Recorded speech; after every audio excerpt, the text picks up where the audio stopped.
invento de la Biblia, sino que hay evidencia extrabíblica que confirma que la tumba estuvo vacía y que confirma que la versión oficial entre los escépticos en ese entonces es que los discípulos, mientras los soldados dormían, habían robado el cuerpo. En estos días debe de salir una cápsula que me la quedaron de editar desde el viernes, pero bueno, ya espero que pronto quede, donde en 7 minutos vemos algunas de las evidencias de su vida, muerte y resurrección. Yo te recomiendo que sigas nuestras páginas de Facebook, la de BNPM Toluca y la de un servidor, Jesse Bermúdez, y que en cuanto tú la recibas la compartas, porque bueno, fue una tarea difícil resumir en un par de horas de mensaje, porque es un resumen de lo de la mañana y lo que veremos a continuación en 7 minutos, pero es para evangelizar, para que quien no se quiere aventar una hora de conferencia ahí lo pueda ver. Y hoy vamos a continuar viendo más evidencias. Vamos a ver ahora 3 evidencias, ya no de su vida, sino de su resurrección. Y quiero recordar algo que los que ya vinieron en la mañana lo aprendieron, pero que es importante para quienes no estuvieron. ¿Por qué este tipo de mensajes son importantes? Si a lo mejor tú dices, yo ya creo en Jesús, puede que algunos hasta se enojen cuando escuchan mensajes como estos. Dicen, pero a mí no me tienen que convencer de nada, me hubiera ido a ver al cine Rápidos y Furiosos 23 o algo por el estilo, si yo ya creo en él. Aunque tú ya creas, algún día te encontrarás con personas que no crean. Tus hijos te van a cuestionar, en tu trabajo te van a cuestionar, tus vecinos te van a cuestionar, en tu escuela te van a cuestionar, y la Biblia dice que tú tienes que estar preparado. No puedes simplemente ser apático y decir, como yo ya creo, me valen los demás y no me voy a preparar. Primera de Pedro 3:15 dice, estad siempre preparados. ¿Cómo tenemos que estar? ¿Cuándo? Siempre. ¿Cómo? Preparados para presentar defensa ante todo aquel que nos mande razón de la esperanza que hay en nosotros. Cuando cuestionen nuestra esperanza, tenemos nosotros que estar preparados para responder. ¿Qué es lo que hace el cristiano promedio? Como no está preparado y alguien pregunta, entonces lo manda al infierno. ¿O no es así? No es lo que la Biblia dice. La Biblia dice en Judas 1:22, a los que dudan, convencedlos. Cuando Juan Bautista le preguntó a Jesús si era el Mesías, aunque yo lo había presentado como tal, pero estando en la cárcel, él fue sacudido, su fe se tambaleó. Jesús se entera de esta pregunta y Jesús satanizó a Juan Bautista. Jesús dijo, ¿cómo es posible que Juan Bautista preguntó esto? Díganle que por su incredulidad arderé en el infierno por los siglos de los siglos, aleluya. Él respondió a Juan, díganle a Juan las cosas que suceden. Los ciegos ven, los sordos oyen, los paralíticos andan, muertos resucitan, mudos hablan, suegras son hechas buena onda. Milagros que ocurrían en la presencia de Jesús.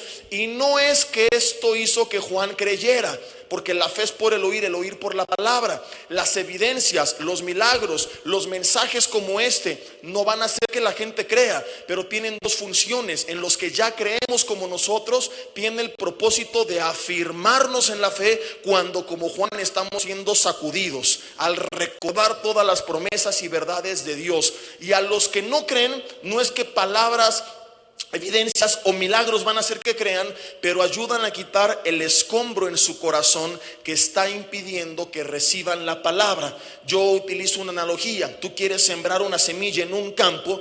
Antes de sembrar, si el campo está lleno de piedras y escombros, los tienes que quitar. Entonces puedes sembrar la semilla y quizás, si la tierra es fértil, produzca fruto. No es una garantía, pero es un hecho que tú tienes sí o sí que quitar el escombro antes de hacer la prueba. Este escombro representa todas las dudas, prejuicios, incredulidad que mucha gente tiene en su corazón y que tú y yo satanizamos, y que Dios no nos manda eso, porque tú no sabes de qué ambiente vienen, qué les enseñaron en casa, si sus padres eran escépticos, si a lo mejor la vida los sacudió y por eso se preguntan por qué Dios, si es bueno, permitió que me pasara todo esto. Y Dios en su misericordia les da una oportunidad, aunque hayan blasfemado en contra de Él, aunque lo hayan perseguido, como hoy lo veremos. Pablo persiguió el cristianismo y Dios le dio una oportunidad, porque estaba equivocado, pero estaba sinceramente equivocado.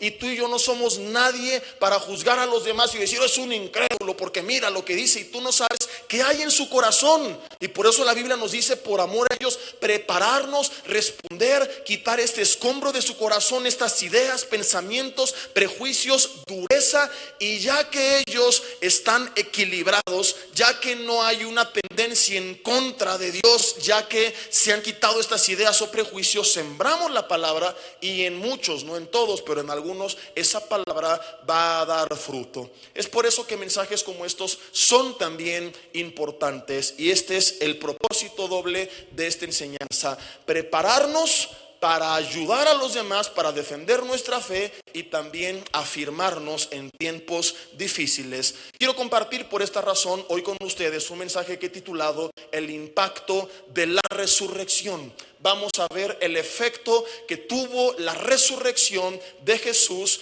en dos personas escépticas y en una comunidad entera. Primera de Corintios 15 nos enseña en la Biblia lo siguiente. Primera de Corintios capítulo 15 nos habla de cómo Pablo le predicaba a los corintios de la vida, muerte y resurrección de Jesús.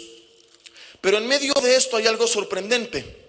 Yo te recomiendo que lo leas todo. En la mañana leímos bastantes versículos, pero hoy solamente quiero que tú y yo leamos un par de ellos.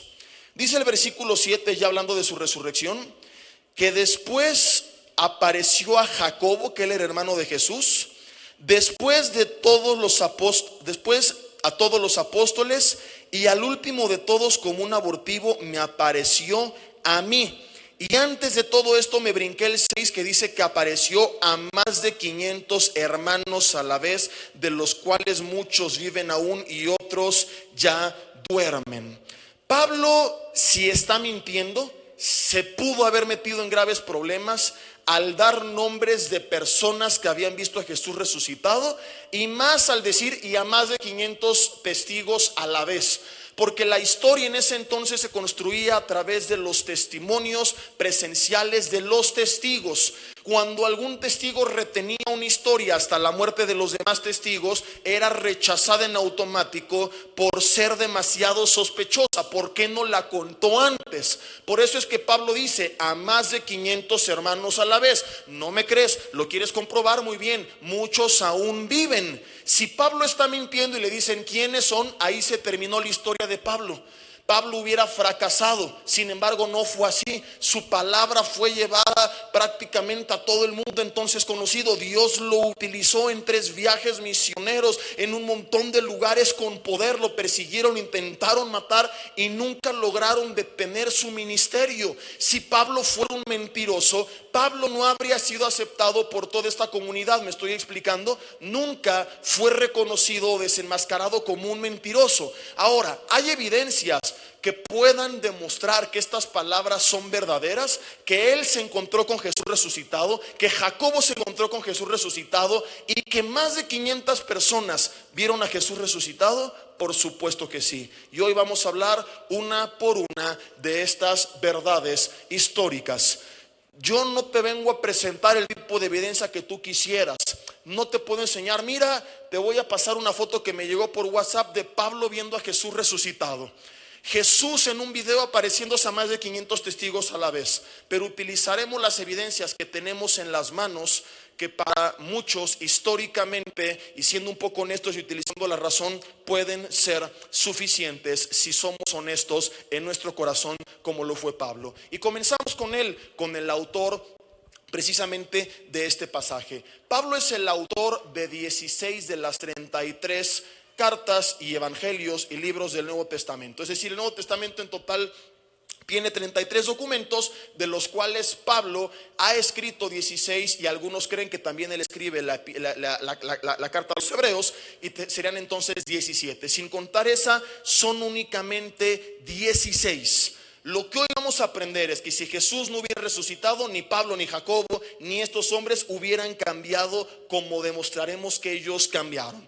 Lo primero que tenemos que hacer es entender lo siguiente: Pablo es un personaje histórico real. Ahorita olvídate si es el apóstol Pablo, si se encontró con Jesús, si fue inspirado por el Espíritu Santo. Independientemente de que tú creas o no creas, Pablo es el autor de estos 16 documentos. Velo solamente como como autor de literatura. No hablemos de si es un hombre de Dios, de si fue un iluminado, de si fue un apóstol, de si le habló el Espíritu Santo. Supongamos que tú eres escéptico, ateo, no crees nada de esto, ok, descartamos estas probabilidades, pero hay un hecho innegable. Pablo es un personaje histórico porque es el autor de 16 documentos reales con miles de copias, no copias recientes, sino copias de la época que confirman la historicidad de este hombre. Historiadores seculares serios no se atreven a decir Pablo es un invento, porque Pablo escribe estas cartas a iglesias reales, a iglesias que históricamente sabemos que existieron, que estuvieron ubicadas en diferentes puntos geográficos, en Éfeso, en Corinto, en Galacia, en Roma, y muchas de estas iglesias fueron fundadas por el mismo Pablo. A otras él les escribía. El punto es, ya sea que era sí o no la palabra de Dios, él les escribió documentos. Y yo te recomiendo también la serie de la veracidad de la Biblia, donde vemos la prueba bibliográfica que se le hace al Nuevo Testamento, de cuántas copias del Nuevo Testamento hay, en qué margen de tiempo, cómo históricamente sabemos que es un documento confiable, lo cual quiere decir que no hubo alteración entre el documento original y lo que ha llegado a nuestras manos. Y Pablo, por estas razones, porque hay cartas que testifican que este hombre fue el autor, porque hay iglesias que recibieron estos documentos, historiadores seculares serios reconocen, ok, existió en la historia de la humanidad un hombre conocido originalmente como Saulo de Tarso, que afirmó haberse encontrado con Jesús resucitado y que después fue transformado y se convirtió al cristianismo, y que escribió toda esta serie de documentos. ¿Vamos bien hasta aquí? Algunos dicen, a ver, dicen sí nada más por compromiso, ¿verdad? Sé que no suena esto muy emocionante, pero son las bases que tenemos que asentar para lo que sigue. Si no, no va a causar el impacto que tiene que tener y que tiene cuando entendemos todo esto. No puede alguien decir Pablo no existió. Puedes decir no creo que fue inspirado por Dios, pero no puedes decir no existió, porque ¿quién escribió esas cartas? No pudieron haber sido las cartas fantasma, las cartas son reales. Los documentos históricamente son reales. Los manuscritos, las copias de ellos son reales y son reconocidos por los historiadores como reales. Las iglesias los recibieron, y las iglesias no recibieron documentos fantasma. Las iglesias, no es de quién escribió esta carta, no, quién sabe, que un tal Pablo. Si no existiera el tal Pablo, las iglesias los hubieran rechazado. ¿Quién inventó estas locuras? Sin embargo, muchas de ellas fueron edificadas, fundadas, inauguradas, como le quieras llamar, por el mismo Pablo. Imagínate que alguien al rato te pregunta, trajiste un invitado, oye, ¿y quién fundó Vida Nueva para el Mundo? No, pues se fundó solita.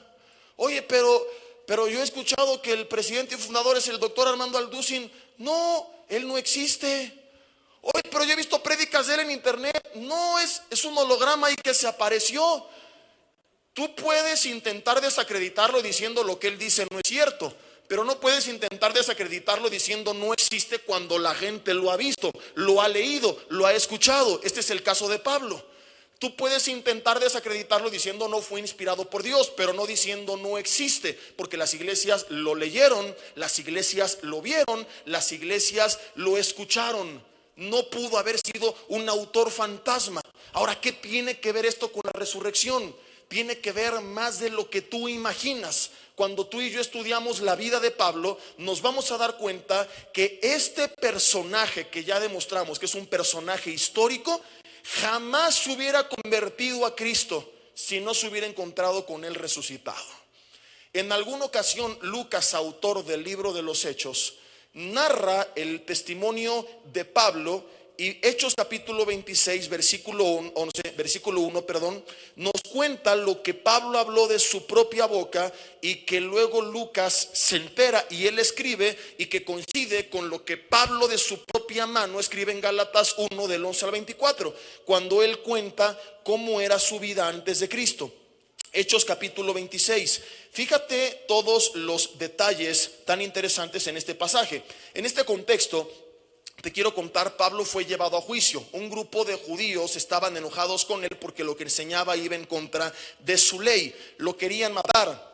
Pablo entonces llevó una serie de juicios, primeramente con el tribuno romano, que era la autoridad local que lo rescató cuando lo querían matar. Esto está en capítulos previos. Luego con el gobernador Félix, luego con Porcio Festo, hasta que llega con el rey Agripa. Agripa era un rey que estornudaba mucho, y de ahí que nosotros conozcamos el término de la gripe, ¿verdad? Por si no lo sabías, no es cierto, estoy bromeando, no es que luego hay personas que ven por internet y todos se lo creen y me dicen, este no sabe nada, es un ignorante. Por supuesto que es broma. Entonces el rey Achú le dijo a Pablo: se te permite hablar por ti mismo. Pablo entonces, extendiendo la mano, comenzó así su defensa.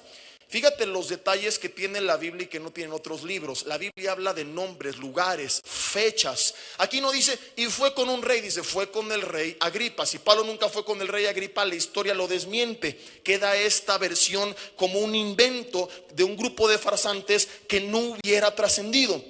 Me tengo por dichoso, oh rey Achú, de que te haya de defenderme hoy delante de ti de todas las cosas de que soy acusado por los judíos, mayormente porque tú conoces todas las costumbres y cuestiones que hay entre los judíos, por lo cual te ruego que me oigas con paciencia. Versículo 4: mi vida pues desde mi juventud, la cual desde el principio pasé en mi nación en Jerusalén, la conocen todos los judíos. Si Pablo es un hombre que está inventando una historia, él no pudo haber engañado a nadie. Estamos hablando de comunidades donde se conocen y pudieron haber dicho, pero yo no conozco al tal Pablo. Y él se atreve a decir, la conocen todos los judíos. Era un hombre reconocido, era un hombre que gozaba de privilegios, de una buena reputación entre los romanos con los cuales colaboraba y con los judíos, porque era un hombre instruido en la ley a los pies de Gamaliel, respetado por las autoridades romanas y por las autoridades judías. Y él apela a su testimonio. Él dice, me conocen. Si este hombre de repente está inventando un testimonio, ahí se terminó la historia. Dice versículo 5, los cuales también saben que yo desde el principio, si quieren testificarlo, conforme a la más rigurosa secta de nuestra religión, viví fariseo. Si un hombre está inventando esto, suplantando o inventándose una identidad, los fariseos inmediatamente dicen, yo no conozco a este hombre. Sin embargo, Pablo, a pesar de la fama que gozó, fue perseguido porque no estaban de acuerdo con su predicación, pero nunca argumentaron que no existía, que era un impostor fingiendo ser fariseo. ¿Me explico? Los fariseos decían, no estoy de acuerdo en lo que él dice, pero nunca dijeron, es un invento, es un mentiroso. Él nunca fue fariseo. No podías simplemente desacreditar algo tan evidente a la luz pública. Versículo 6, y ahora por la esperanza de la promesa que hizo Dios a nuestros padres, soy llamado a juicio.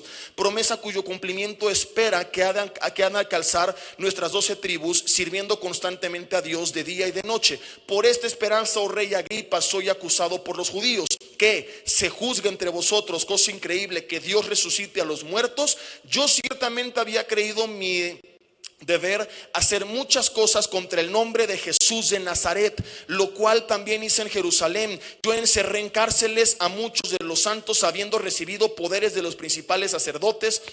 Y cuando los mataron, yo di mi voto, y muchas veces castigándolos en todas las sinagogas, los forcé a blasfemar, y endurecidos sobremanera contra ellos, los perseguí hasta en las ciudades extranjeras. Lucas es quien escribe esto. Lucas es un médico reconocido también por haber hecho un excelente trabajo histórico. Creas o no creas que fue inspirado por el Espíritu Santo de Dios, es reconocido también como un autor real.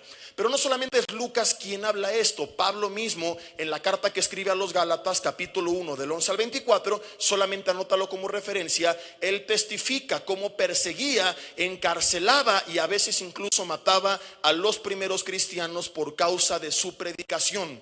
Todo esto nos enseña, históricamente hablando, que Pablo no fue siempre creyente, que no fue apóstol. Por las razones que ya expliqué, por las credenciales que presenta, su conversión es un hecho también histórico. Los historiadores seculares, no creyentes, pero serios, reconocen que este hombre tuvo un cambio. No pudo alguien siempre cristiano o un grupo, parte de un complot, decir: ya sé, mira, para que nos crean que te convertiste, que te encontraste, finge que fuiste fariseo, finge que gozas de reputación, porque inmediatamente es descartado como un mentiroso, como ya lo expliqué. Si él da tantos detalles es porque sabía que era necesario para que su testimonio fuera mucho más confiable, y Dios en su sabiduría preserva estos detalles que hoy en día son indispensables y que, repito, no encuentras en otro tipo de textos pseudosagrados. Nombres de lugares, fechas, personas, detalles como estos son cuidadosamente narrados en la palabra de Dios, porque nos ayudan muchas veces de muchas formas, y una de ellas es cuando utilizamos la apologética. Entonces Pablo, aquí aprendemos, no era un creyente antes de encontrarse con Jesús resucitado, como él lo afirma. Era otro hombre, perseguía a los cristianos, no era el hombre que escribió todos estos documentos. Él no creía en Cristo, él obligaba a blasfemar a los cristianos, él vivía una vida en rebelión en contra de Jesucristo. Él estaba engañado, pero estaba sinceramente engañado. Pablo, antes de todo esto, en vez de andar con mujeres hebreas, andaba con mujeres ebrias. Se iba el fin de semana a la taberna de Judá. Llegó a traficar droga con el cártel del norte de Israel. No, obvio, todo esto ya no es cierto, pero bueno, Pablo no vivió la vida que nosotros conocemos que después vivió. Él no fue siempre un creyente de Jesucristo, no fue siempre apóstol. Él persiguió a los primeros cristianos. Ahora, ¿cuál es la relevancia de todo esto? Si Pablo no se hubiera encontrado con Jesucristo resucitado, unirse al cristianismo es algo que jamás habría hecho, ni de loco. Porque humanamente hablando, cuando él se vuelve a Cristo, su vida cambió para mal. El hombre era preparado, algunos creen que era políglota. El hombre gozaba de reputación, de privilegios, de un estatus socioeconómico privilegiado, de comodidades, y cuando él viene a Cristo lo pierde todo. Cuando él viene a Cristo comienza a predicar a Jesucristo, pero pierde la reputación de los judíos, pierde la reputación de los romanos, pierde sus privilegios, vivió de cárcel en cárcel, apedreado, naufragó, estuvo a punto de morir en varias ocasiones. Humanamente hablando, no ganó nada. Es algo que tal vez nos cuesta trabajo entender, porque hoy hay mucha gente que predica a Jesucristo por algún interés personal, y el mismo Pablo lo advirtió, que llegaría el tiempo en el que algunos harían mercadería de nosotros con palabras fingidas. Pero no estamos hablando del mismo caso. En ese entonces los apóstoles, no es como hoy que muchos hombres de Dios trafican, negocian con la fe. Él no ganaba nada, ellos lo perdían todo. ¿Por qué entonces se vuelve a Jesucristo? ¿Será que enloqueció? ¿O de qué forma explicas que alguien en sus 5 sentidos, históricamente hablando, persigue a lo que él considera una secta dañina, y de un día para otro ahora le está predicando y está dispuesto a dar su vida por ella? Absolutamente nadie. Esto es una locura. Por eso es que cuando él le cuenta a Agripa acerca de su encuentro con Jesús resucitado, ¿qué es lo que hizo después en el resto del pasaje? Agripa lo que le responde en el versículo 24 es: estás loco, Pablo, las muchas letras te han vuelto loco. Y cuando Agripa le dice estás loco, no es como a veces tú y yo lo decimos, como un decir: ay, se me olvidó esto, ya estoy enloqueciendo. No es que realmente tú estés diciendo que literalmente estás enloqueciendo. Cuando tú dices ay, estás loca, ay, estoy loco, no estás insinuando, ¿sabes qué? Llévame al manicomio porque estoy quedando mal de la cabeza. ¿O sí? Es simplemente un decir. Pero Agripa no fue un decir, realmente le dijo: Pablo, estás loco, las muchas letras, tan estudioso que eres, tanto que investigas, ya te enloqueció. Porque realmente desde la perspectiva humana, ver que un hombre que tenía todo lo deja por unirse a la causa que había perseguido meses atrás era una locura. ¿Quién en sus 5 sentidos lo podría hacer? Y Pablo estaba consciente de ello, que para los demás esto era una locura, que no tenía sentido. Él dijo en 1 Corintios 1:18 que la palabra de la cruz al mundo es locura, a los que se pierden es locura, pero a los que se salvan, esto es a nosotros, es poder de Dios. Pablo fue de acuerdo al libro de los Hechos, según la versión de Lucas cuando se encuentra con Agripa, y según la propia versión de Pablo en la carta a los Corintios, fue considerado muchas veces como alguien que había enloquecido. La única explicación que ellos daban a la conversión de Pablo es que Pablo había enloquecido. Pero cuando tú estudias su vida y ministerio, la profundidad de sus cartas, la no contradicción que encuentras entre diferentes de ellas, dirigidas a distintos grupos de personas en diferentes momentos, tratando diferentes temas, y te preguntas, ¿pudo un hombre loco haber hecho esto? Por supuesto que no.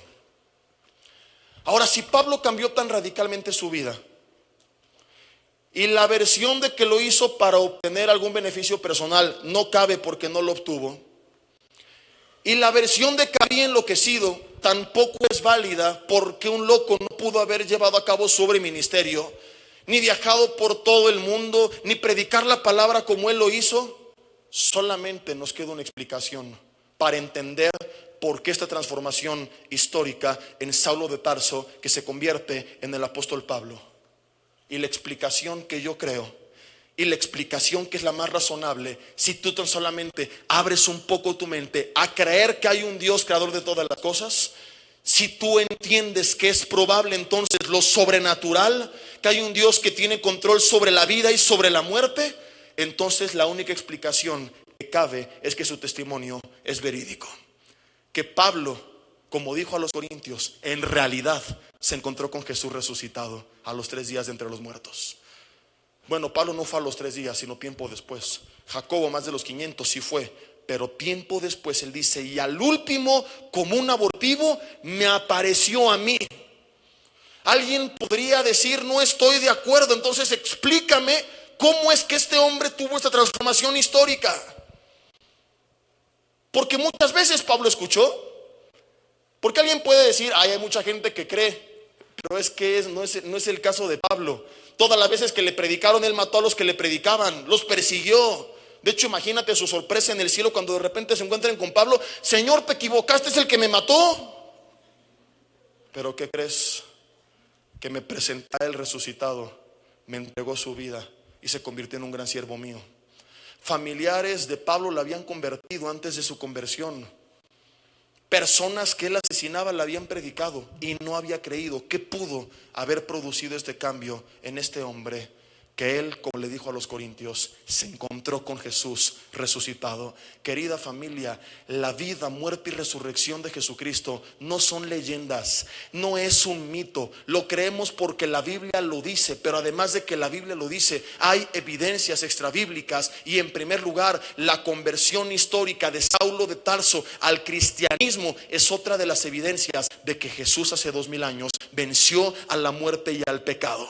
Que él no se quedó en el sepulcro, que a los 3 días se levantó de entre los muertos. Y es por eso que el mismo Pablo que había perseguido al cristianismo, el mismo Pablo que consintió en la muerte de muchos cristianos, después escribe a los Corintios, seguro de que había vida después de esta vida, seguro de que Jesús había vencido a la muerte y al pecado. Y es él quien dijo, primera de Corintios 55 al 57, versículo 55, ¿dónde está, oh muerte, tu aguijón? ¿Dónde, oh sepulcro, tu victoria? Ya que el aguijón de la muerte es el pecado y el poder del pecado la ley, mas gracias sean dadas a Dios que nos da la victoria por medio de nuestro Señor Jesucristo. Lo que Pablo está diciendo es, la muerte ya no reina sobre nosotros. Ese era el aguijón de la muerte. Nosotros estábamos destituidos de la gloria de Dios, condenados a la muerte eterna, separados. No había nada que pudiéramos hacer. Nuestras buenas obras eran como trapos de inmundicia delante de Dios. Nuestra justicia no podía equilibrar la balanza delante de un Dios santo. Pero Cristo, el que no conoció pecado, por nosotros hizo pecado para hacernos justos delante de Dios. Y por su sacrificio, por su sangre, tenemos ahora nosotros el perdón de pecados, la vida eterna, libertad absoluta. No hay más condenación, dijo el mismo Pablo en Romanos 8:1, a quienes están en Cristo Jesús. Tú y yo tenemos el perdón de pecados y la vida eterna por medio de Jesucristo. No es una leyenda, es una realidad. Ya no estamos perdidos, ya no estamos condenados, ya no estamos separados, ya no somos extranjeros y advenedizos, sino conciudadanos de los santos. Pablo dijo a los Corintios, embajadores en nombre de Jesucristo. Y si preguntara cuántos lo creen, dirían amén. Y te pregunto, ¿y entonces por qué tu actitud? ¿Por qué ese pesimismo? ¿Por qué esa amargura? ¿Por qué esa aflicción? Porque le estoy pasando mal. Porque no estás viviendo el poder de Dios en tu vida. Porque has hecho de una relación una religión.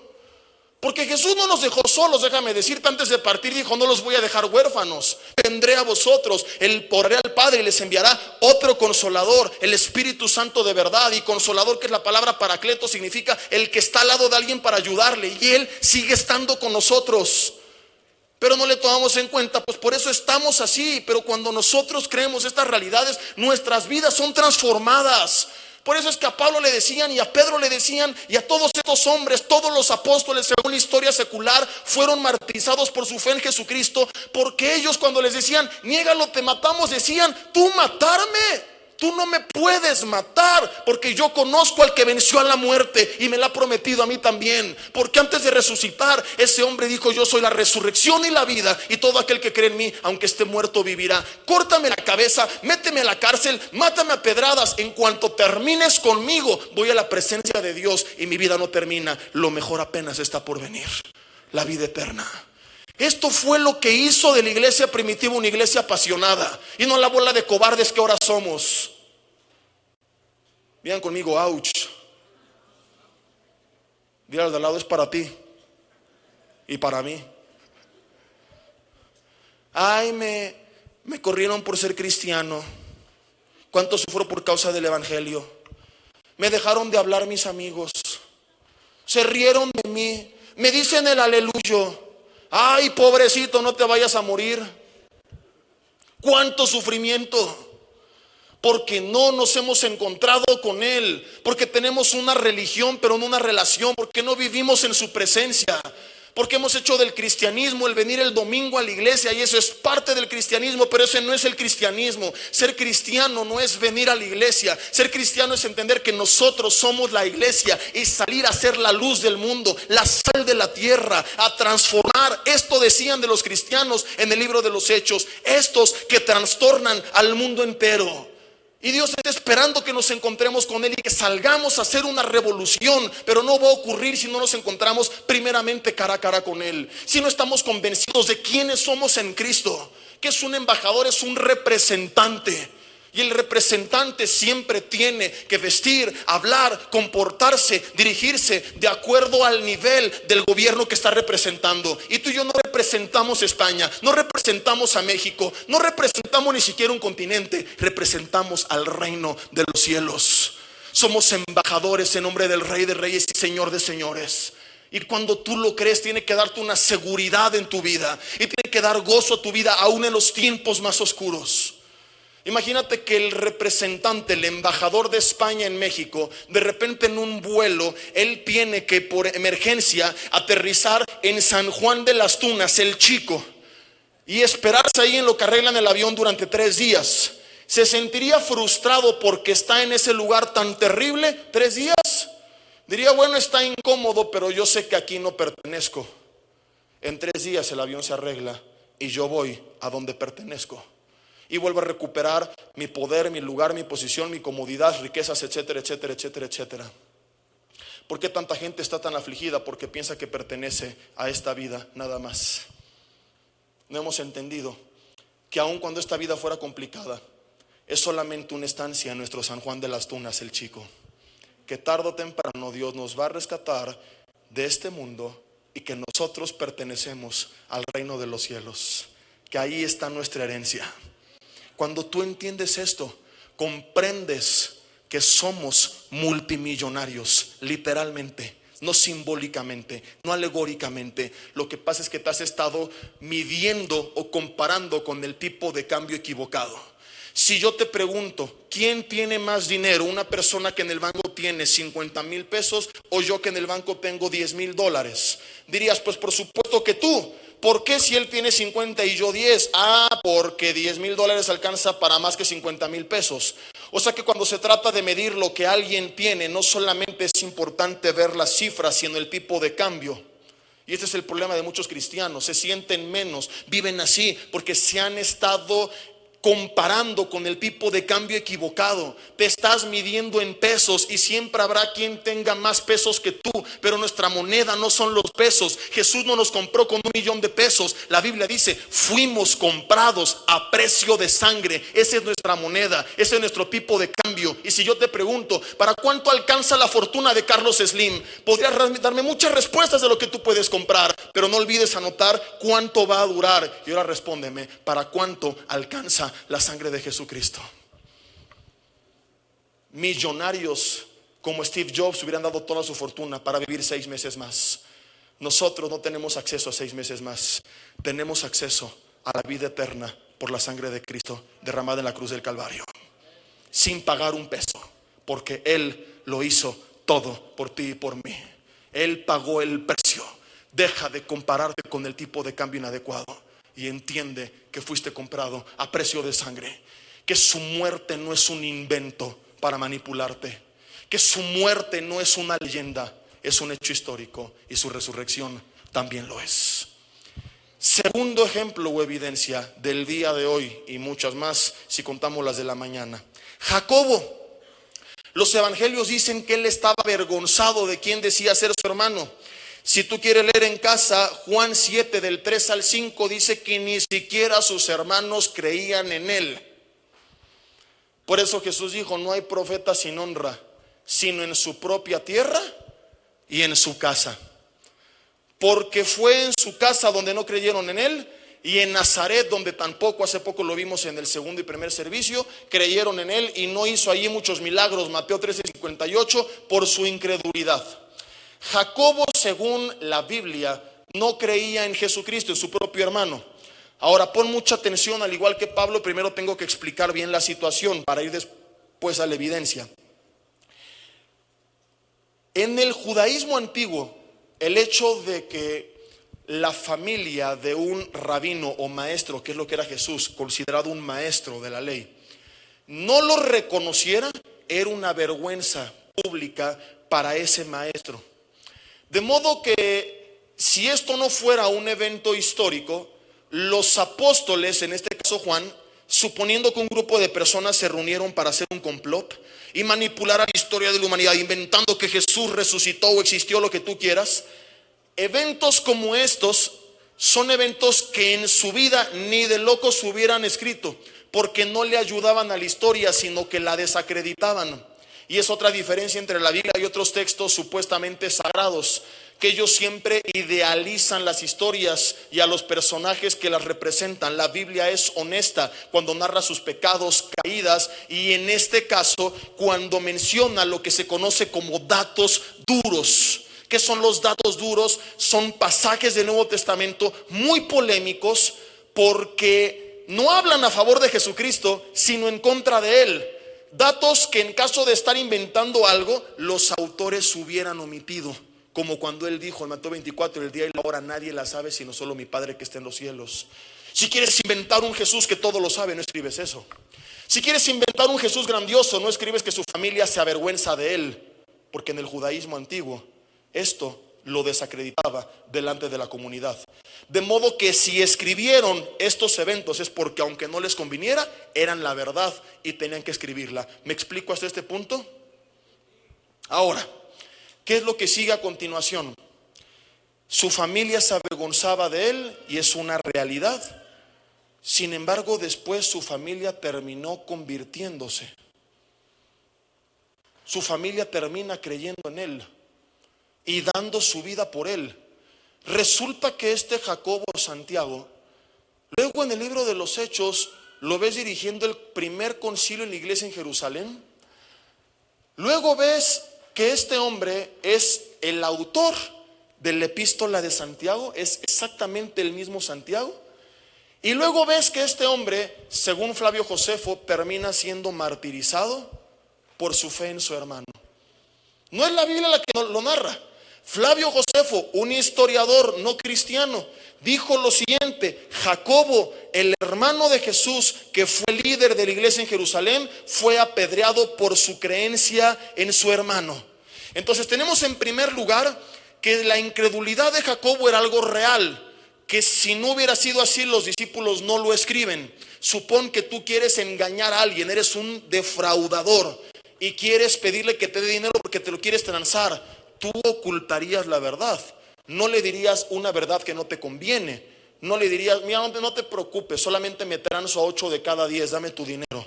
Le dirías, no, todo va a estar bien. Es lo mismo. Él escribe que dudaba, no le convenía, pero así fue.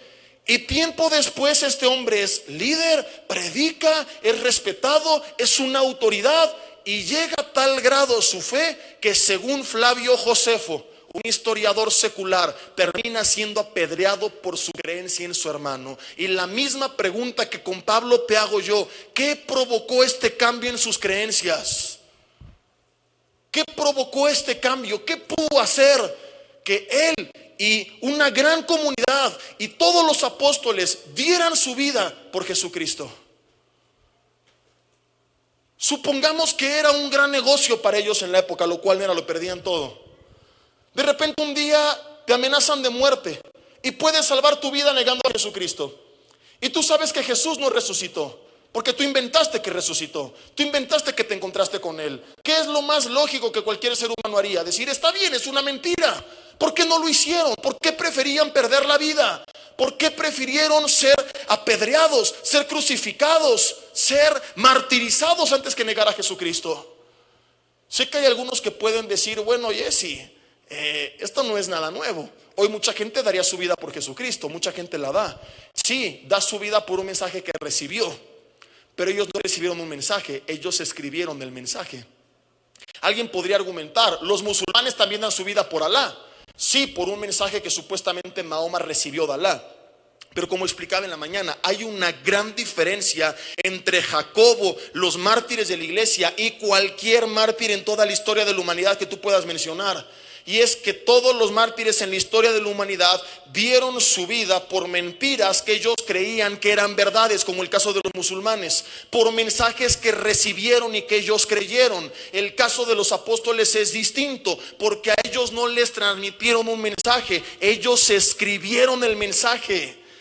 Ellos no dieron su vida por un Jesús que creían que había resucitado porque les habían predicado que había resucitado. Ellos dieron su vida por un Jesús que creían que había resucitado, y son ellos los que predicaron y escribieron por primera vez que Jesús había resucitado. Ahora, si Jesús no resucitó, ¿por qué escribieron que lo hizo? Si Jesús no resucitó, ellos fueron testigos del fraude, de la mentira, de la farsa de Jesús. Pero si resucitó, también fueron testigos de su resurrección.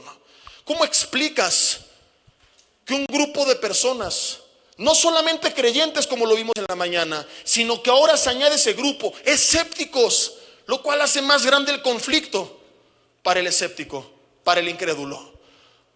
Ok, un grupo de creyentes lo hicieron tal vez por respeto a él, porque le amaban demasiado, por lo que tú quieras, que no tiene sentido de todas formas.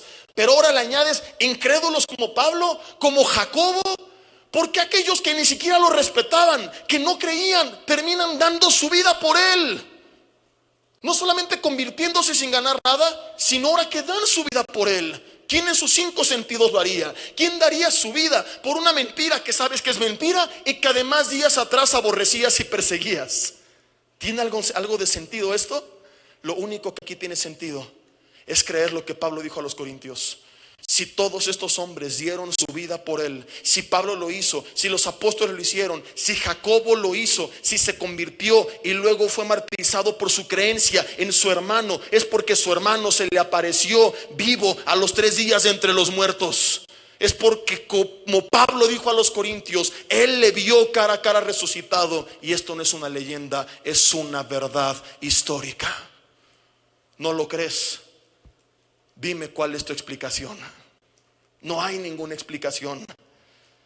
Tan impactantes son estas verdades que los historiadores seculares serios reconocen la existencia de Jesús y reconocen que sus discípulos creían que él había resucitado, porque no hay otra explicación a por qué dan su vida por él. No les queda más que reconocer, ok, aunque yo no crea que resucitó, no me queda más que reconocer que ellos creían que había resucitado. Ahora, ¿por qué no creen que resucitó? Porque implica creer en un evento sobrenatural. no es porque tengan muchos argumentos. Hay mucha gente que es escéptica, que es atea, no por convicción, sino por decisión. No porque no puedan creer, sino porque no quieren creer. Pero si aceptas que cabe la posibilidad de que existe un Dios creador de este universo, entonces la versión más creíble, lógica, razonable y posible de todos estos eventos es que Jesús en verdad resucitó. Es que Jesús en realidad se levantó los 3 días de entre los muertos. Pablo, Jacobo, y sé que en este punto muchos de ustedes pueden estar diciendo: ay, son 2 hombres. ¿Qué tal que te demuestro que apareció resucitado a más de 500 al mismo tiempo? Di conmigo, uy, uy, uy. Ay, ay, ay. Pablo dijo: y a más de 500 hermanos a la vez. Si hubiera tenido saco y corbata, se para derecho, se lo acomoda y diría: escúchame bien, Él resucitó y más de 500 lo vieron. Y muchos, si los quieres entrevistar, todavía viven. O sea, Él le está diciendo: ¿quieres comprobarlo? Adelante. No estoy inventando nada. ¿Hay evidencia de esta realidad?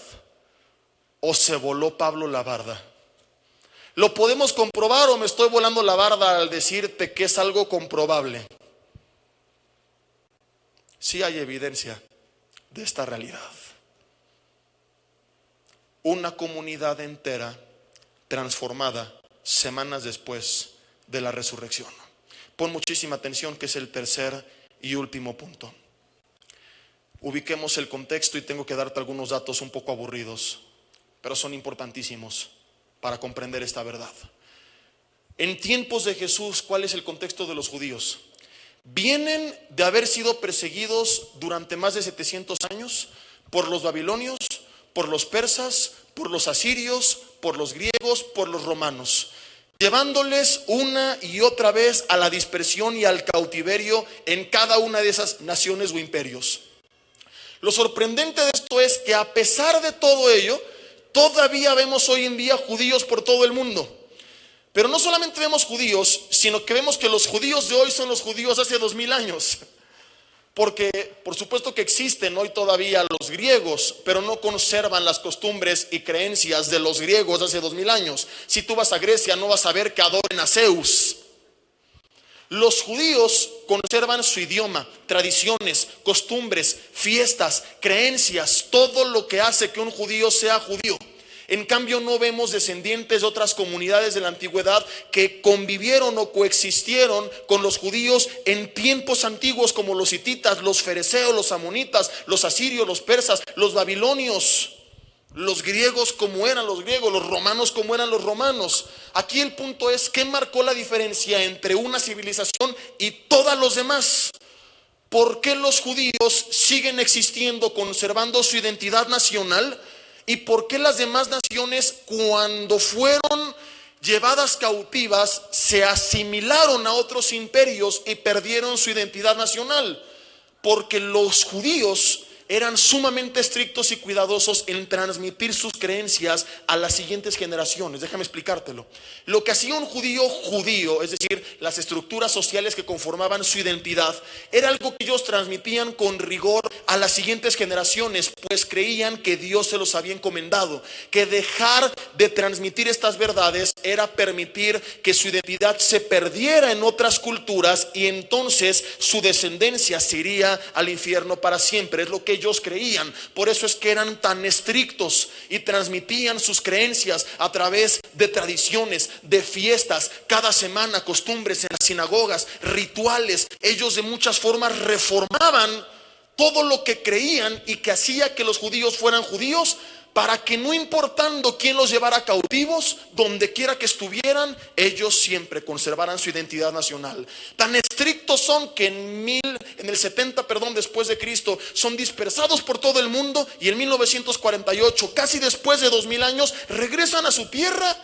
conservando las mismas creencias, costumbres y tradiciones que cuando fueron dispersados, porque fueron sumamente cuidadosos en transmitir sus creencias, porque estaban convencidos que Dios se las había encomendado y que si no cuidaban esta chamba, su descendencia se perdería para siempre.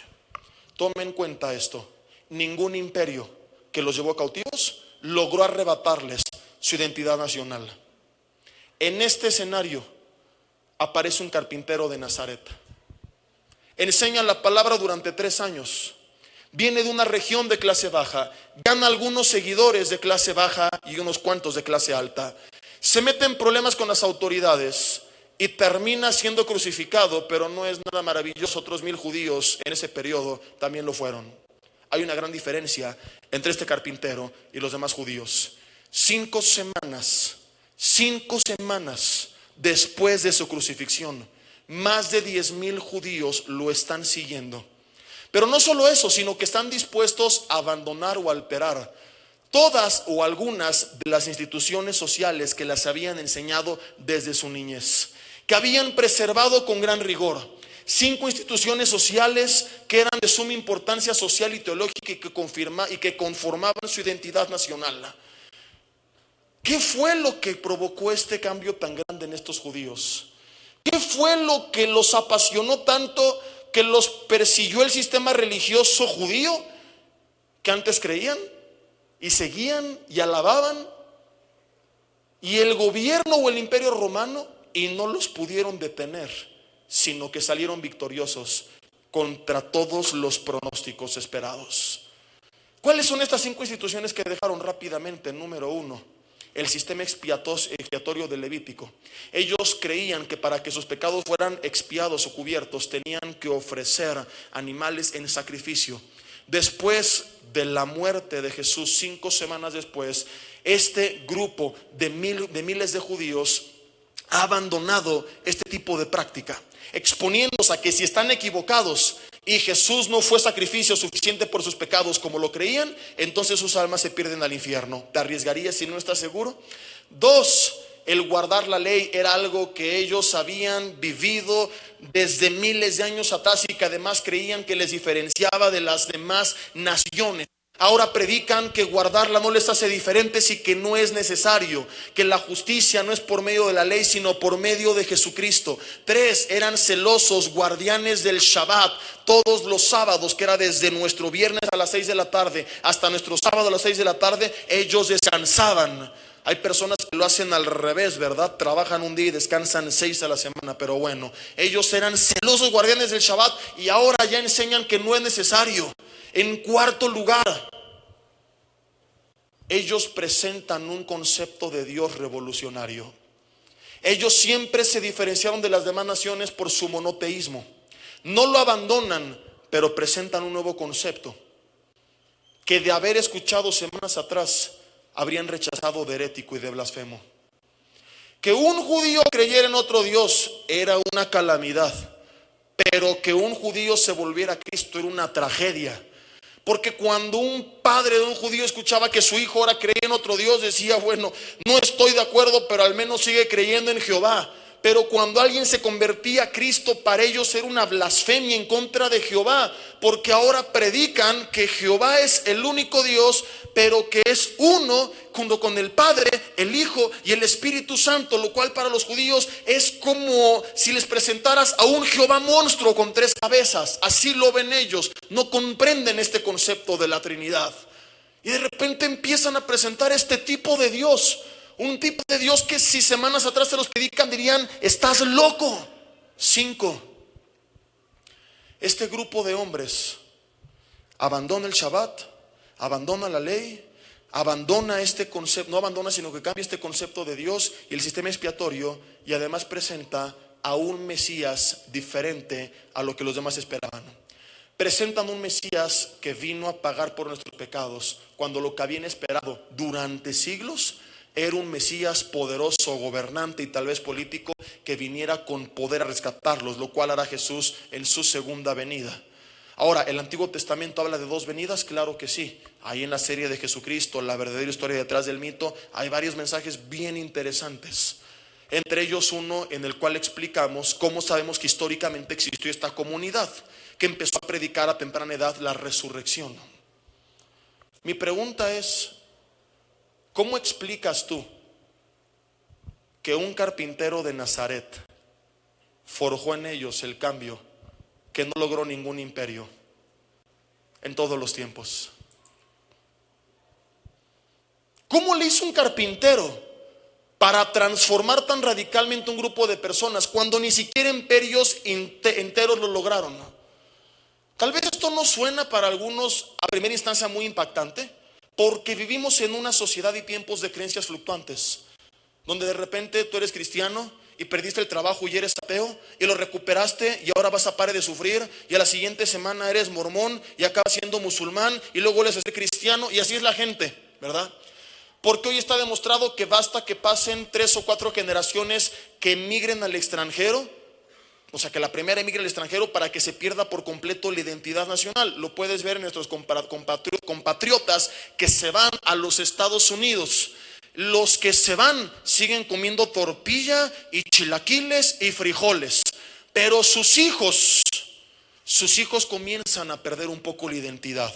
De entrada ya no se llaman Juan, Héctor, Jaime, María, ahora se llaman Brian, Britney, aunque se apellide Pérez Hernández González, pero es la Britney, ¿verdad? Pero al menos siguen hablando español. A la tercera generación, ya la bisnieta Britney ya no habla español y ya no come frijoles, solamente tortillas. La cuarta o quinta generación se olvida que algún día tuvieron antecesores mexicanos. Tú comienzas a ver cómo incluso algunos, cuando vienen de vacaciones a México, se avergüenzan desgraciadamente, y en vez de hablar español, que es lo que hablan, hablan inglés para creerse no sé qué. Y dices, compadre, no puedes negar la cruz de tu parroquia. El nopal que llevas dentro, ¿verdad?, sale a relucir. No puedes negar que eres de San Juan de las Tunas, el Chico. Y en vez de mesero, una hamburguesa. Oh, a hamburger, please. Y dices, no manches. Pero va perdiendo su identidad. Los judíos son tan estrictos que haz la cuenta de cuántas generaciones pasaron. Si una generación es de 70, 80 años, del 70 después de Cristo a 1948, un aproximado de 20 generaciones, y no perdieron nada de su identidad nacional. ¿Cómo Jesús hizo en semanas lo que no pudieron 2000 años? ¿Cómo un carpintero de Nazaret hizo lo que no logró ningún imperio? La respuesta es: esta comunidad lo vio levantarse de entre los muertos. Estuvo ahí cuando lo crucificaron. Estuvo ahí en su último suspiro. Pero también estuvo ahí cuando Él resucitó, cuando Él se levantó de entre los muertos, a más de 500 hermanos a la vez. Y estaban tan seguros, tan convencidos y comprometidos, que comenzaron a predicar y a predicar y a predicar con tal seguridad, con tal pasión, con tal autoridad, que en contra de todos los pronósticos vencieron, y gracias a ellos la palabra ha llegado a nosotros. Querida familia, Jesús no es una leyenda. Jesús es real, y algún día le veremos por segunda vez. Algún día, como ellos, tú y yo también le veremos venir. Esta segunda vez, como les dije en la mañana, ya no a ser crucificado, sino a reinar por los siglos de los siglos. Puedes creerlo o no, pero esto no va a cambiar lo que está por suceder. Se burlaron de su primer venida y fue real. Creas o no en la segunda, será real, y lo único que está por definirse es si recogerás con Él o desparramarás con Él. Él lo dio todo por rescatarte a mí, por rescatarte a ti, por rescatarme a mí. Pero en su segunda venida ya no habrá una segunda oportunidad. Filipenses 2 dice que ese día toda rodilla se doblará y confesará que Jesús es el Señor, para gloria de Dios Padre. Pero para muchos ya será demasiado tarde. Hoy todavía no lo es para ti. La Biblia dice en Ageo 2: prepárate para venir al encuentro con tu Dios. Y yo te pregunto, ¿estás preparado? No se trata de que tú vengas por temor, porque lo que nos tiene que llevar al arrepentimiento no es el temor, es el amor. Se trata de que tú creas que Él dio todo. Y cuando tú crees que Él dio todo, descansas en su amor, y el perfecto amor, primera de Juan 4:15 dice: echa fuera todo el temor. Caminamos confiados, porque como Pablo dijo a los romanos en 8:32, si nos dio a Cristo, ¿cómo no nos dará juntamente con Él todas las cosas? ¿Por qué no tienes fe? ¿Por qué tienes dudas? ¿Por qué tienes desánimo? ¿Por qué no has creído que te dio a Cristo? Porque si te dio a Cristo, ¿por qué no te va a dar sueldo? ¿Por qué no te va a dar alimento? ¿Por qué no te va a sanar? Si Él tiene planeado que tú sigas con vida y tiene planes para tu vida y te dio a Cristo, ¿no crees que te puede sanar? ¿No crees que te puede dar ese trabajo? ¿No crees que puede rescatar a tu hijo? Si te dio a Cristo, te puede dar todo. Y si no te lo da, es porque Isaías 55, 8 y 9 dice que tiene algo mejor para ti que lo que tú esperas.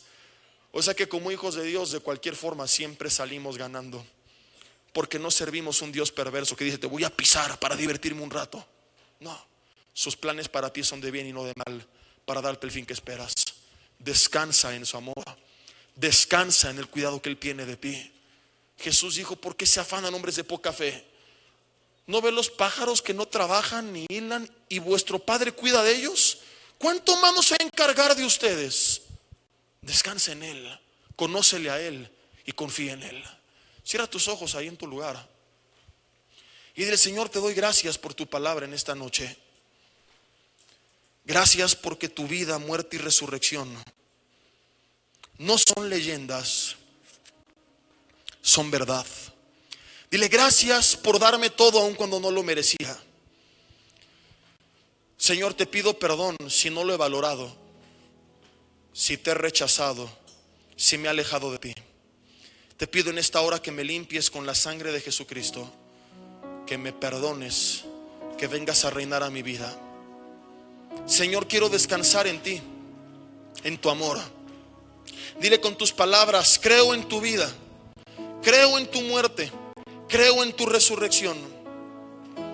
Dile: Señor, creo que con tu sangre tú me limpias de todo pecado. Creo que me libras de condenación, que me das el espíritu de adopción por el cual clamo: Abba, Padre. Que me rescatas del reino de las tinieblas y ahora tengo la vida eterna. Creo que soy embajador en nombre de Cristo. Creo que soy tu hijo y tu amigo. Creo que soy la luz del mundo y la sal de la tierra. Creo que soy parte del cuerpo de Cristo, que es la iglesia. Creo que no estoy solo, que tu espíritu está conmigo. Creo, Señor, en tu primera y en tu segunda venida. Creo que algún día con mis ojos te veré. Creo que algún día reinaré contigo, Señor. Creo que terminarás con el mal que ha regido este mundo, que ha caracterizado estos gobiernos. Creo, Señor, que algún día vendrás a juzgar al mundo con justicia y que yo no voy a ser juzgado, porque Jesús ya fue juzgado en mi lugar, porque Él recibió toda la ira de Dios que yo merecía por causa de mi pecado. Creo, Señor, que esto no fue algo que se te ocurrió de repente de un día a otro, sino que conforme a tu palabra que dice que Jesús fue inmolado antes de la fundación del mundo, tú ya sabías que yo pecaría, pero aún así decidiste darme una oportunidad y crearme, Señor. Y si tú lo decidiste, entonces también creo que el plan que tienes para mí debe ser importante, como para haber continuado sabiendo que tendrías que pagar por mí, por mis pecados. Creo que no te sorprendí cuando pequé por primera vez y que no te sorprendo cuando lo hago ahora, lo cual no quiere decir que seguiré pecando cínicamente, sino que me dolerá pecar. Pero lo que todo esto me enseña es que yo no te sorprendo, que tú no estás decepcionado porque te he fallado, porque ya sabías que lo haría y tomaste la decisión de pagar por mí para rescatarme. Y si creo todas estas verdades, ¿cómo habré de ser indiferente a un Dios tan grande? Señor, hoy te rindo mi vida por completo. Hoy te entrego todo mi ser. Hoy me vuelvo a ti. Ya sea que lo haces por primera vez o que te reencuentras con Él, dile: quiero volverme a ti, quiero despertar, quiero dejar este cristianismo tibio, apático, mecánico, religioso, cobarde, antibíblico. Ni siquiera es cristianismo, es una religión. Quiero realmente conocerte, encontrarme contigo cara a cara y estar tan seguro de que tú eres real, que como ellos, Señor, confíe en ti, camine en ti y esté dispuesto a darlo todo por hacer tu voluntad. Poder responder como Pedro cuando alguien me cuestione acerca de mi fe, cuando alguien me quiera manipular o amenazar, decir: es que no puedo dejar de hacer y hablar lo que he visto y oído. Es que no es una imposición de la iglesia por la que oro. Es que no es por hacer buenas obras que me salven que predico. es que estoy apasionado, es que necesito de Dios, es que creo en Dios porque conozco a Dios. Dile: Señor, quiero que tú forjes este tipo de convicción en mi vida. Hoy me vuelvo a ti y te pido que tú me utilices, que pueda ser como la iglesia primitiva, una iglesia entregada, rendida, apasionada, no conformista. Señor, transfórmame como Pablo. Y si tengo seres queridos que aún no te conocen, que te persiguen como Pablo, clamo para que tú te presentes a sus vidas, para que te manifiestes. Si los tienes que humillar, hazlo como lo hiciste con él, para que lo cambies, Señor, como cambiaste a Pablo, como cambiaste a Jacobo. Clamamos por aquellos que no te conocen, creyendo que para ti no hay nada imposible, para que tú quebrantes la dureza de su corazón y los vuelvas a ti. Transfórmanos, Señor. Haznos otra vez la iglesia que fundaste, una iglesia que te conocía, una iglesia testigo. Señor, que no seamos testigos solamente de lo que el pastor dice los domingos, que no seamos testigos de lo que pasa en la iglesia, que seamos testigos de tu palabra hablándonos en la intimidad, que seamos testigos de la obra de tu Espíritu Santo en nosotros y a través de nosotros, que seamos testigos de todo lo que tú has hecho, harás y seguirás haciendo. Que así se ha hecho, Señor, te lo pedimos en el nombre de Jesús. Y si en este momento tú te tienes que retirar por la hora, que Dios te bendiga, lo puedes hacer. Oficialmente, quienes se tengan que retirar estamos despedidos.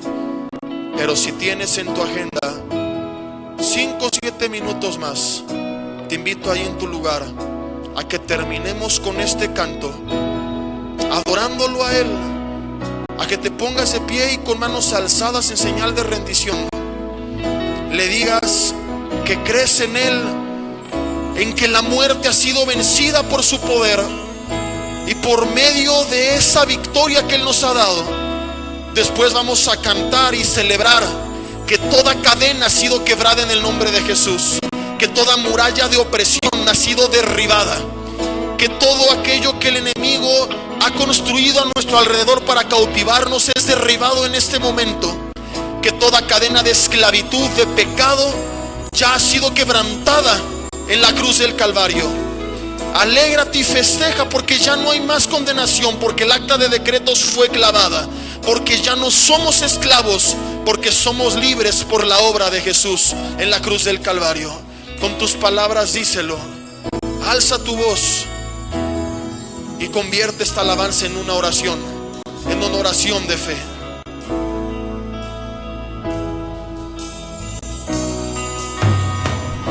Nada contiene tu gloria,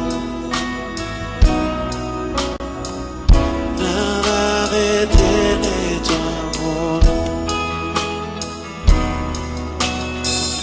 La muerte ha sido vencida por tu poder, oh mi Dios. Dile: yo lo creo, Señor, y te doy gracias, porque tu palabra dice que ese mismo poder que levantó a Cristo de los muertos es el que ahora actúa en nosotros. El poder que resucitó a Jesús, que es el poder del Espíritu Santo, ha sido derramado sobre su iglesia. Dile: Señor, yo quiero ser lleno de tu Espíritu. Yo quiero que tú me habilites con ese poder para hacer tu obra. Dile: úsame, Señor, una vez más. Manifiesta tu gloria, que nada la contenga, que sea derramada, que tu presencia se desborde en nuestras vidas, Señor. A donde quiera que vayamos, que tu Espíritu fluya a través de nosotros, que tu presencia nos transforme, que nada detenga tu gloria, Señor. Que tú vengas sobre nosotros con todo poder a hacer la obra que empezaste con tu iglesia, a terminarla a través de nosotros. Nada contiene tu gloria. Díselo una vez más.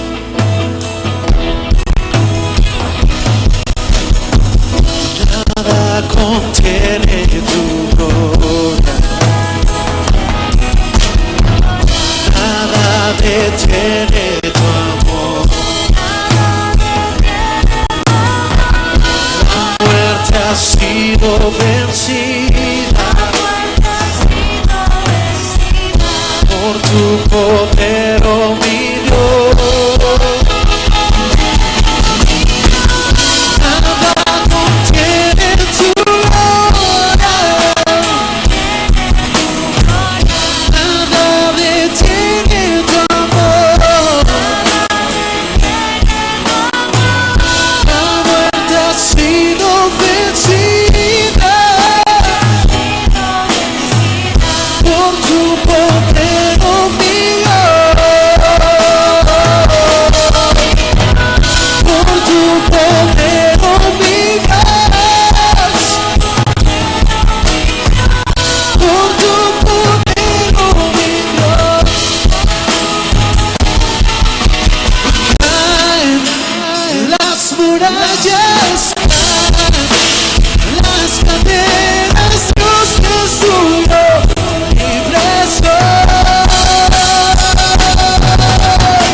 ¿lo crees?